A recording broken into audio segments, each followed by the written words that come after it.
Bonsoir, mon nom est Jean-Philippe Lacasse. Je suis technologue en imagerie médicale.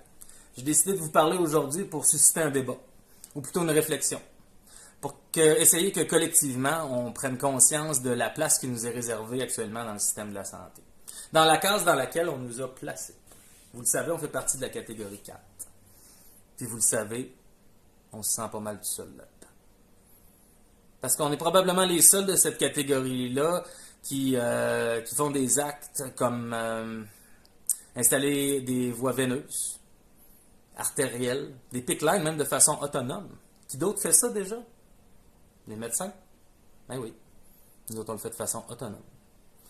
On administre des médicaments par voie veineuse. Des médicaments et des produits de contraste par voie veineuse, artérielle, rectale. Qui d'autre de la catégorie 4 fait ça? Dans quelle autre catégorie on fait ce genre d'acte-là? Pas la note, pas dans la 4, dans la 1.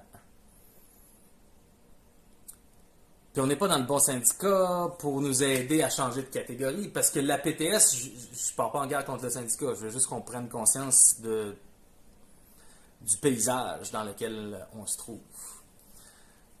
La PTS se nourrit, la PTS c'est, on pourrait dire, client, ceux qui leur apportent de l'argent, c'est de la catégorie 4. Fait qu'on ne peut pas attendre que la PTS nous appuie pour passer en catégorie 1, parce que ça voudrait dire pour eux de se débarrasser de nous, de nous laisser aller. Est-ce qu'on veut aussi être dans la catégorie 4, toujours rester dans la catégorie 4, mais changer de syndicat comme la CSN? Ou les autres syndicats qui existent, qui font de la catégorie 4? Probablement pas. Pour toutes les raisons que je vous ai mentionnées plus tôt. Pour toutes ces raisons-là, pour tous les actes de précision qu'on pose, pour toutes les tâches et responsabilités qu'on a, et aussi parce que on le sait que la radiologie, c'est maintenant de nos jours un point central dans un hôpital. Il n'y a plus rien qui se passe sans radiologie. Surtout pas maintenant. On est appelé en traumato. On est appelé aux soins intensifs. On est en symbiose avec l'urgence, avec les médecins là-bas. On est constamment en communication avec les médecins, les urgentologues. Sans nous, il n'y a rien qui avance là-bas. Absolument rien. L'époque, s'il y en a déjà eu une, où le radiologue n'était qu'appelé à peser sur un piton, ça n'existe plus. Ça n'existe plus du tout.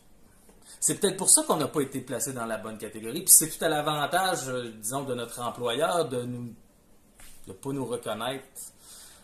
C'est la raison pour laquelle nos voisins, nos collègues ontariens sont payés de 10 à 13 $ de plus pour le même travail.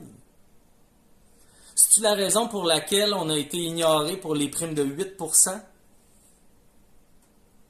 Qu'on a juste eu un petit maigre 4% pour la COVID? Puis qu'on n'a pas eu droit aux primes de 1000 $ par mois?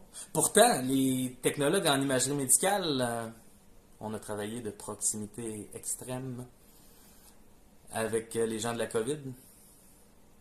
Pourtant, les technologues en imagerie médicale ont été soumis aux mêmes arrêtés ministériels que les gens de la catégorie 1, que les gens qui travaillaient à l'urgence. C'est-tu parce qu'on est... que bien qu'on crie de toutes nos forces à gorge déployée, c'est-tu parce qu'on n'est pas dans la bonne catégorie puis qu'on est éclipsé parce qu'on est les seuls à faire ce genre de travail-là? Le timing actuel n'est pas très opportun pour les technologues en imagerie médicale. Là, on le sait, il y a des ententes de principe qui se signent.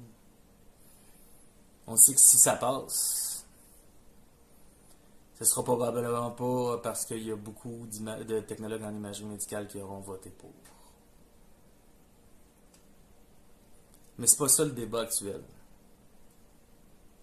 Donc, vous allez peut-être dire que ouais, si on avait signé avec la FIC, on n'aurait pas eu ben plus, mais là où on se trouve, côté reconnaissance, côté salaire,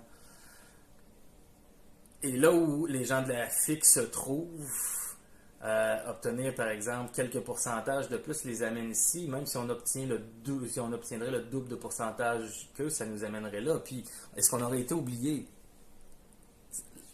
Personne ne le sait. Mais tout le monde s'en doute. En 2022, en juillet si je ne me trompe pas, ce serait la période où, là où il nous serait possible de changer d'affiliation syndicale.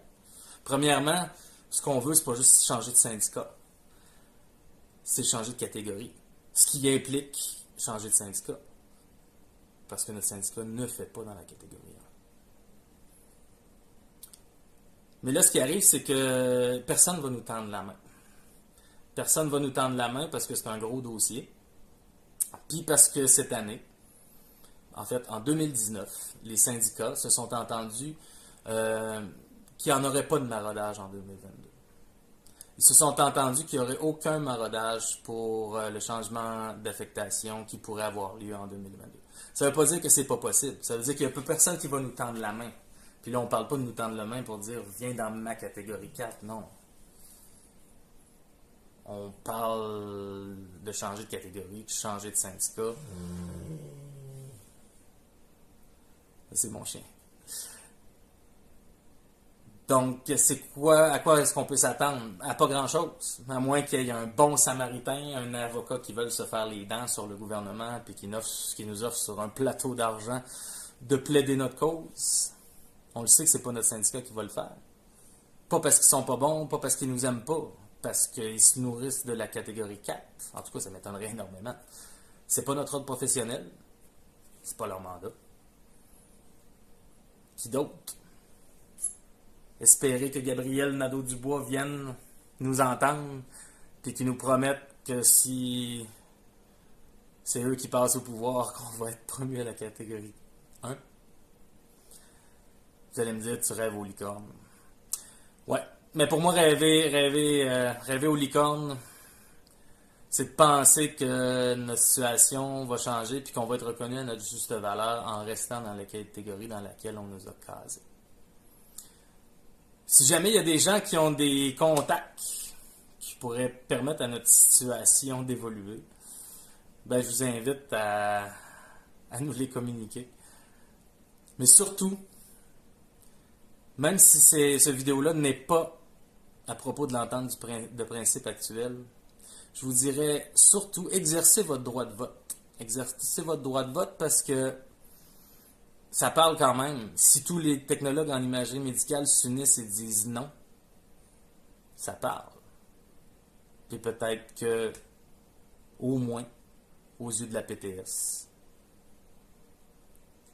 on va être un petit peu plus visible. Donc, un peu plus reconnu au niveau du système. Merci.